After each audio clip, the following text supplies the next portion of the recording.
A week ago, I felt like quitting and giving up on art and illustrations. However, I thought I needed to do something about it, so I came up with a plan to help myself enjoy art again. Hey guys, Roll Tenorio here. I am a picture book illustrator and also a registered nurse here in Fresno, California. So my problem with enjoying art or just being able to do it is that I didn't feel motivated. Another pain point that I had was that I just didn't know what to draw. I would catch myself opening up a sketchbook that I just bought and just stare at a blank page and getting frustrated at like the lack of creativity and motivation that I would have in the moment.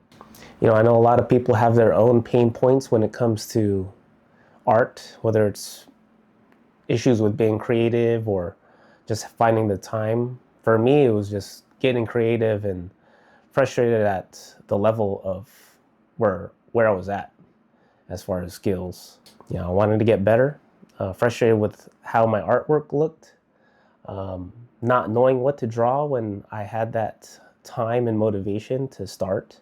But like I said, everyone has their own issues and pain points when it comes to art. Just to make it clear, you know, I love art. You know, the process, no matter how tedious or difficult it may be, I do enjoy the process. But since I've started making a YouTube channel that kind of covers illustration and a little bit of nursing, but mostly art, I find it a lot more or less enjoyable now that I have to create content around something that I normally would enjoy. But there comes another issue, whether or not creating content or starting to create content is causing this disconnect in enjoyment and creativity with doing art or illustrations. Or is it that I never had a proper schedule or discipline with doing illustrations and art to begin with?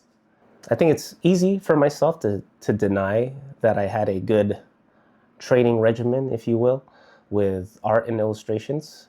To be honest, I think I was a little bit in denial of what I was actually doing with art and how I was actually trying to improve. And the idea that I had to help remedy this problem of not enjoying art was to have a structure of training and improving and drawing, if not daily, as often as possible. And with that structure in place, I would enjoy art again. And so that plan was to apply a drawing practice or training to my daily life, a daily drawing practice. You know, I didn't want to make it too complicated. I wanted to keep it as simple as possible. However, if there was any advice or things that I would share with others in creating new habits or building new habits, is to make it enjoyable. So there's a great book, kind of an overview about behavior modification. It's called Atomic Habits by James Clear. Pulls a lot from other areas. One thing that he teaches is make it sexy. And also, if you're trying to stop or break a habit, make it ugly, make it not appealing. So I love learning about analytics, you know, since I've started this YouTube seriously and my Instagram somewhat seriously. What makes it appealing for me is that I want to keep, you know, some good concrete data on how I'm practicing and my enjoyment level. Because ultimately, I want to enjoy what I'm doing, right? So I'm using Notion to help me track and document this data on how often I'm doing this and how much I'm enjoying this. So with what I came up with this daily drawing practice was I needed to kind of set some rules on what I wanted to keep track of. So obviously, did I do it every day? You know, I set up a tracker to check off if I've drawn on a specific day. Another thing was I'm tracking how long I was drawing for. So I have it in several increments, 15 minutes or less, 30 minutes, 60 minutes, or 90 minutes or more. Also, it's a very subjective experiment. So I wanted to track how much I've enjoyed it. So on a scale of 1 to 5, 5 being very enjoyable to 1 being least enjoyable, that's what I have for myself. But that's pretty much it. I'm not trying to make it too complicated right now. I think that's enough for me to enjoy being able to check off a check mark. It's appealing to me. So another thing that I wanted to add that I don't necessarily keep track of is before I start drawing, which is usually in the evenings. I'm very flexible on when I want to set this daily drawing practice. However, just lately, the evenings have been working for me.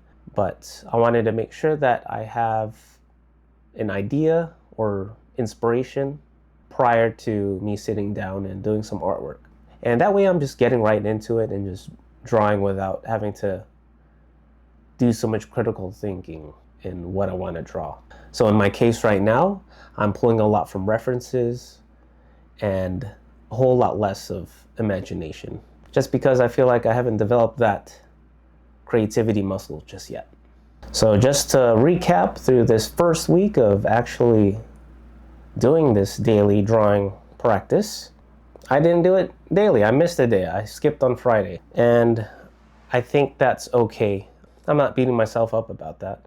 I just didn't want to draw that day. But like I said, I'm pretty flexible with how I'm applying this regimen to myself, because I already know there's going to be ongoing changes with this practice that I'm trying to do with myself. So far, evenings have been the time where I find is the best for me to draw. I made sure my medium is going to be just pencil and paper with some ink, because that's another thing. I love sketching and all, but I love inking things, so I try to do something that would allow me to sketch and finish inking within the time frames that I mentioned prior. And after 1 week of doing this, I think it's a little too soon to say. However, I think having a structure is helping me enjoy art.